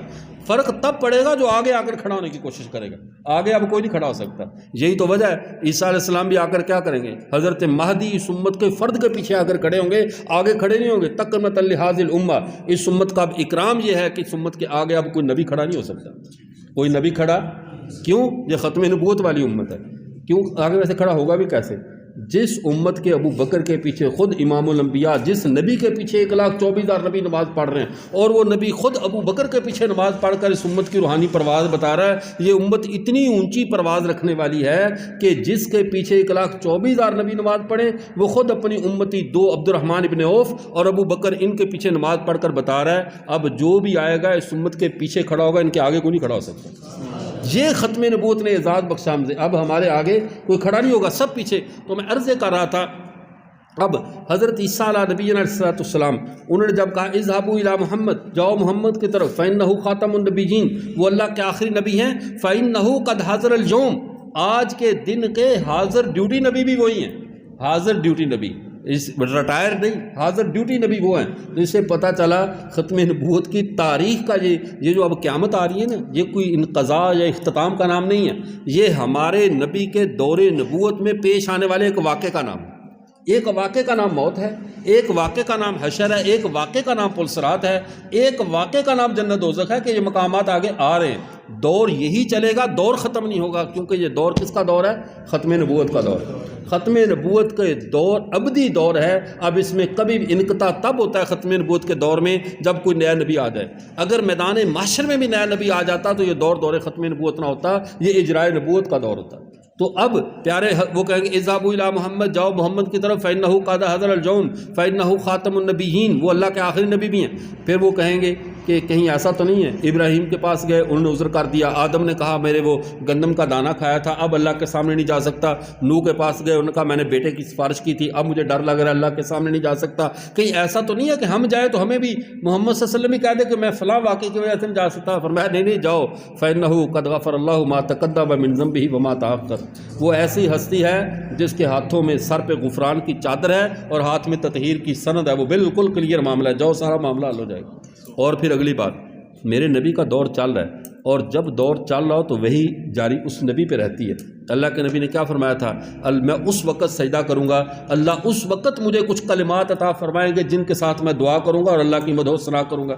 اس کا مطلب ہے کلمات اس وقت عطا فرمائے جانا، اس وقت کلمات کا عطا فرمایا جانا بتا رہا ہے کہ اب دور اسی نبی کا چل رہا ہے، یہ دور اسی نبی کا چل رہا ہے۔ اور جس نبی کی احتیاجی باقی رہے، جنت میں جا کر سارے انسان کیا کریں گے؟ معاملہ ٹھپ ہو جائے گا؟